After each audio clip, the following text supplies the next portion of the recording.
नमस्कार दोस्तों, कहानी कमल में आपका स्वागत है। आइए कुछ पल गुजारते हैं कहानी कमल के साथ, क्योंकि आप श्रोता हैं खास। आप सुन रहे हैं उषा कुशवाहा की लिखी आत्मकथात्मक उपन्यास वो एक महीना। पिछले भाग में आपने सुना मुझे हल्का बुखार आ रहा था, पर रविवार होने के कारण किसी डॉक्टर को दिखा नहीं पाए।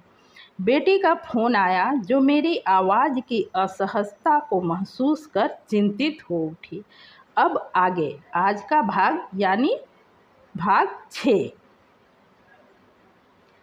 आज भी ऐसा ही हुआ। बेटी ने मेरी आवाज़ की असहजता को महसूस कर तुरंत वीडियो कॉल किया। मम्मा, इस वक्त तुम सो रही हो?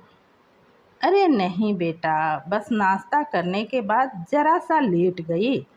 अब इस वक्त कोई काम भी तो नहीं है। मैंने उसे बहलाने का प्रयास किया।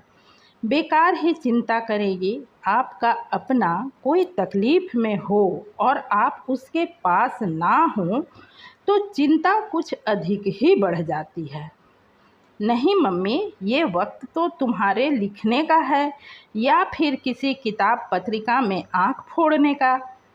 ठहर जा बदमाश, मिल तू कभी। मैं आँख फोड़ती हूँ? नहीं मम्मी, तुम्हारे डांट में भी वो जोर नहीं है। तुम्हारी आवाज़ कमज़ोर सी लग रही है। पापा कहाँ हैं? तुम रखो फ़ोन, तुम कुछ नहीं बताओगी, मुझे मालूम है। फ़ोन कट गया। आवाज़ सुनकर ये कमरे में आ ही रहे थे कि इनका फ़ोन बज उठा। बेटी ही थी। उठाते ही बेचैनी भरे आवाज़ में सवाल किया, पापा, मम्मी को क्या हुआ है? अरे तू इतना क्यों घबरा रही है बच्ची? ऐसा कुछ खास नहीं, लगता है थोड़ी हरासमेंट है। कल हल्का बुखार आ गया था, पर अब तो ठीक है। नहीं पापा, मुझे तो मम्मी की आवाज़ ठीक नहीं लग रही है।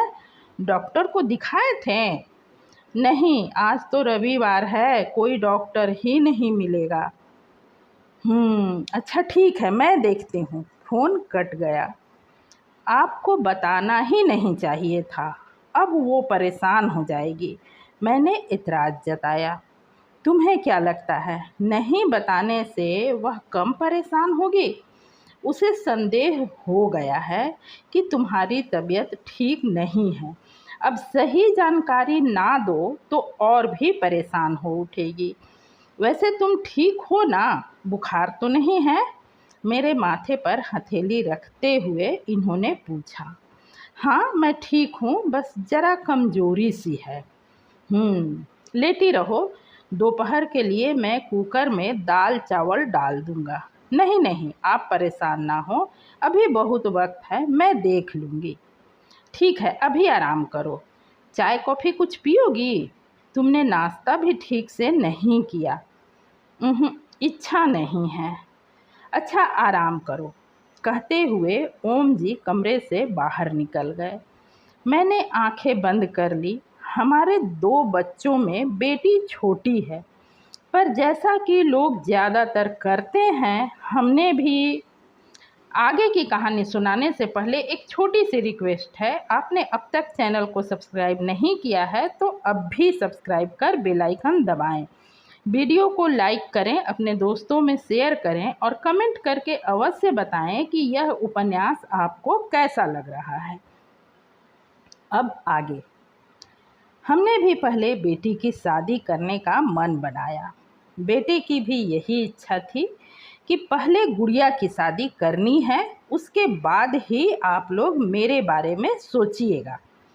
बेटी जब पीएचडी के प्रथम वर्ष में थी, हमने उससे बात की। अपनी शादी की बात सुन उसने भी खूब हो हल्ला मचाया। क्यों क्यों? भैया बड़ा है, पहले उसकी शादी करो, उसने तो पढ़ाई पूरी कर नौकरी भी कर ली। मेरी शादी क्यों? पढ़ाई बीच में छोड़कर कौन शादी करता है भला?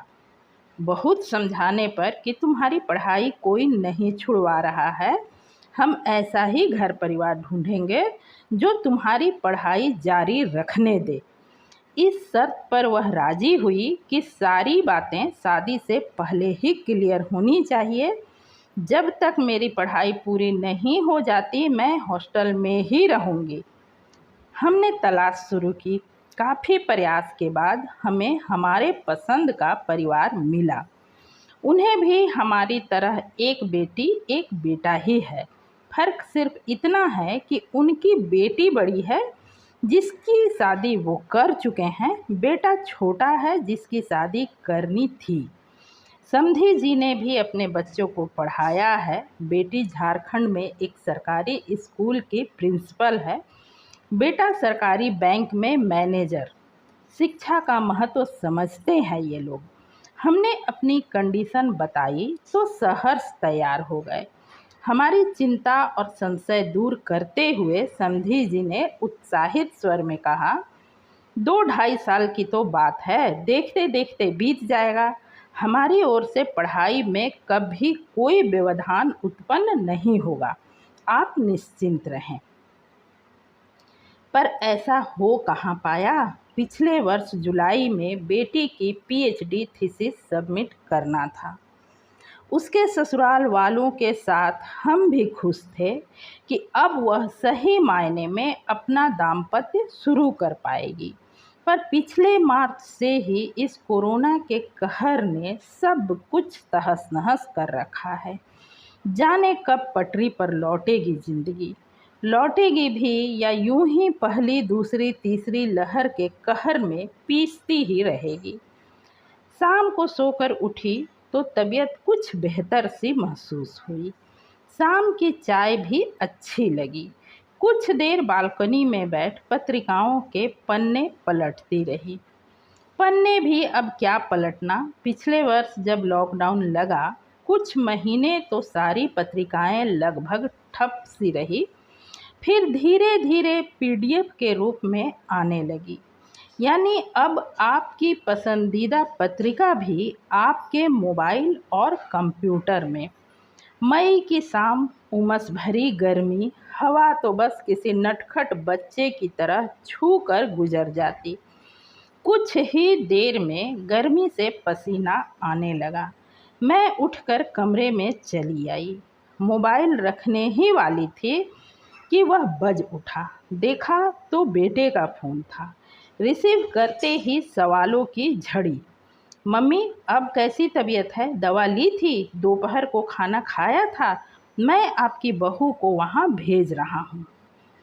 शेष अगले भाग में। इस भाग को पूरा सुनने के लिए दिल से धन्यवाद। चैनल को ज़रूर सब्सक्राइब करें और सुने कहानी का अगला भाग।